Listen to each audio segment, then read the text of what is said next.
विख्यात दलितों की राजधानी कहे जाने वाले आगरा में उत्तर भारत की सबसे प्रसिद्ध डॉक्टर भीमराव अंबेडकर की जन्म जयंती की तैयारियां अंतिम पड़ाव पर हैं। संविधान शिल्पी बाबा साहब डॉक्टर भीमराव अंबेडकर की 135वीं जन्म जयंती पर 31वीं भीम नगरी समारोह का आयोजन 15 से 17 अप्रैल तक जीआईसी ग्राउंड आगरा में होने जा रहा है। क्षेत्रीय भीमनगरी महोत्सव आयोजन समिति ने दिनांक 9 अप्रैल को भीमनगरी महोत्सव का पोस्टर विमोचन किया।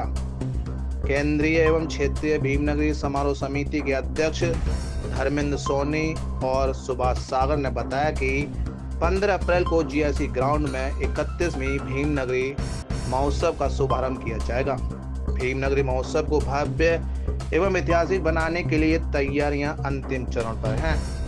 बौद्ध धर्म पर चक्रवर्ती सम्राट अशोक की कल्पनाओं पर आधारित विशाल महल बनाया जा रहा है।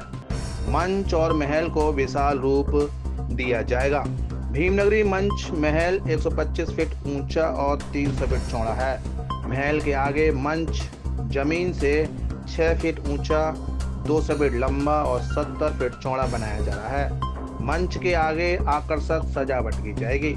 भीमनगरी उद्घाटन के लिए महामहिम राष्ट्रपति द्रौपदी मुर्मू, लोकसभा अध्यक्ष ओम बिरला, रक्षा मंत्री राजनाथ सिंह, बसपा प्रमुख बहन मायावती, विपक्ष के नेता राहुल गांधी, कांग्रेस पार्टी अध्यक्ष मल्लिकार्जुन खड़गे, आजाद समाज पार्टी के अध्यक्ष चंद्रशेखर आजाद को निमंत्रण दिया गया है। सूत्रों की माने तो 15 अप्रैल से लोकसभा सत्र के शुरू होने के कारण इस बार 31वीं भीमनगरी महोत्सव के उद्घाटन के लिए किसी वीवीआईपी का आना मुश्किल नजर आ रहा है। क्षेत्रीय भीमनगरी महोत्सव कमेटी का कहना है कि भीमनगरी महोत्सव एक बड़ा सामाजिक और ऐतिहासिक आयोजन है। इसे राजनीतिक रूप नहीं दिया जाएगा। बाबा साहब डॉक्टर भीमराव अंबेडकर में आस्था रखने वाले अपने मसीहा के महोत्सव को पहली बार घर बैठे सोशल मीडिया के प्लेटफॉर्म फेसबुक और इंस्टाग्राम पर क्यूआर कोड के माध्यम से देख सकेंगे।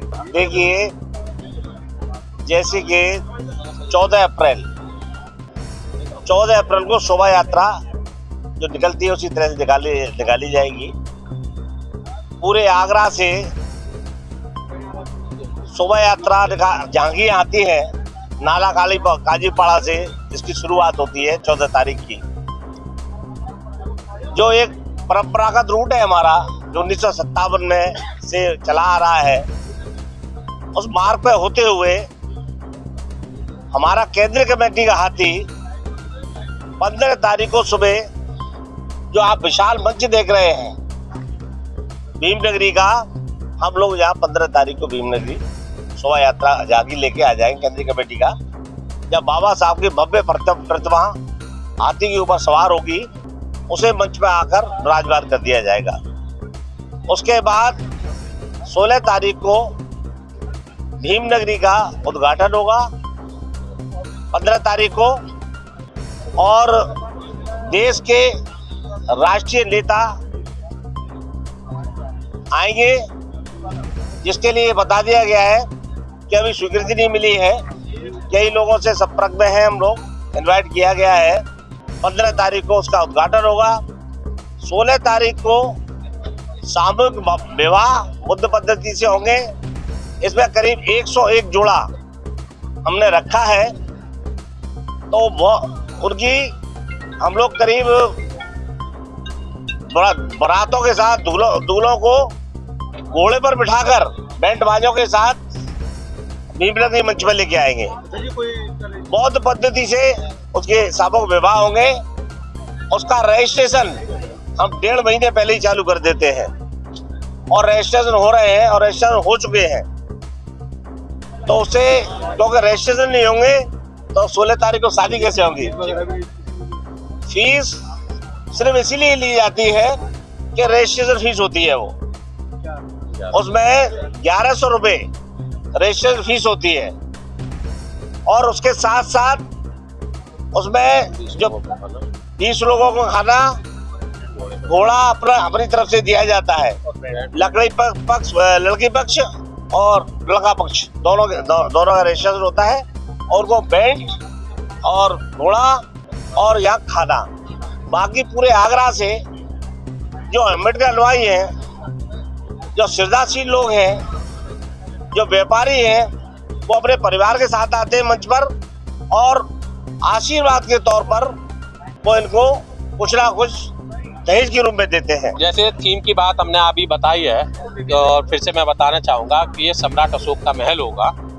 ये सम्राट अशोक का महल होगा जो कि 125 फीट ऊपर जाने के बाद में इस पर राष्ट्रीय फ्लैग फहराया जाएगा, वो कम से कम 15 फीट का, तो ये हमारा 140 फीट की हाइट तक जाएगा। और इसकी चौड़ाई जो है वो 300 फीट है और बाकी के इस पर राष्ट्रीय झंडे के साथ ही साथ उसके नीचे हमारे पंचशील के झंडे रहेंगे और ये सम्राट अशोक का महल। इस बार आप भी देख ही रहे हैं कि एक तो बहुत शानदार हमारे पास जगह है और बड़ी जगह है और इसका लुक जो आ रहा है बहुत अच्छा आ रहा है। और ये इसमें जो हमने जो टेंट का काम दिया, जिसको कारीगरी का काम दिया, जिसको इंजीनियरिंग का काम दिया है, वो बहुत अच्छी तरीके से कर रहा है, बहुत ज़्यादा सुंदर और भव्य बन रहा है। हमने भीम नगरी को ऑनलाइन दिखाने के लिए ये हमारा बारकोड है, ये हमारी साइट चल रही है सभी जगह पे।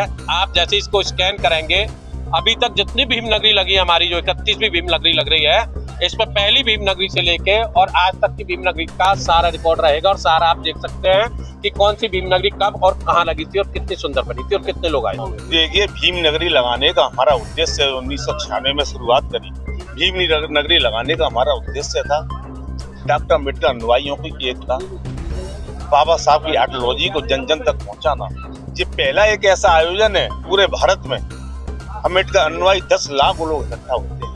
पूरे भारत में ऐसा आयोजन कहीं नहीं होता। ये डॉक्टर अम्बेडकर के अनुयायियों की एकता और अखंडता अपनी ताकत प्रदर्शित करने का मंच है और बाबा साहब की आइडियोलॉजी के पैसे पहुंचाने का घर घर तक विकास कार्य साथ साथ हम कराते ही हैं। लेकिन मैं धन्यवाद दूंगा खास तौर से क्षेत्रीय कमेटी के अध्यक्ष, उनके महामंत्री महेंद्र चौधरी को, जिस तरह की भीम नगरी लगाने जा रहे हैं। मैं समझता हूँ ऐसा सामाजिक आयोजन किसी महापुरुष का पूरे भारत में नहीं हुआ होगा जो इस बार 31 भीम नगरी में करने जा रहे हैं। इतनी हाईटेक करने जा रहे हैं। मैं समझता हूँ जिस तरह से इन्होंने आगरा ही नहीं, उत्तर प्रदेश ही नहीं, भारत ही नहीं, मैं समझ जहाँ जहाँ अम्बेडकर अनुयायी विदेशों में रहते हैं वहाँ तक ये हमारा संदेश जाएगा। इसके लिए मैं इनको बधाई देता हूँ। देखिए, इस बार जो 31वीं भीम नगरी ग्यासपुरा को जो दी गई थी, उसमें भव्य मंच का आयोजन किया जा रहा है और जो कर्नाटक की विधानसभा बेंगलोर में है, उस थीम को हम लोगों ने दिया है और उसमें सम्राट अशोक का जो राजमहल रहा है उसको हमने थीम पर लिया है और इस बात का पूर्ण तरीके से ध्यान रखा जाएगा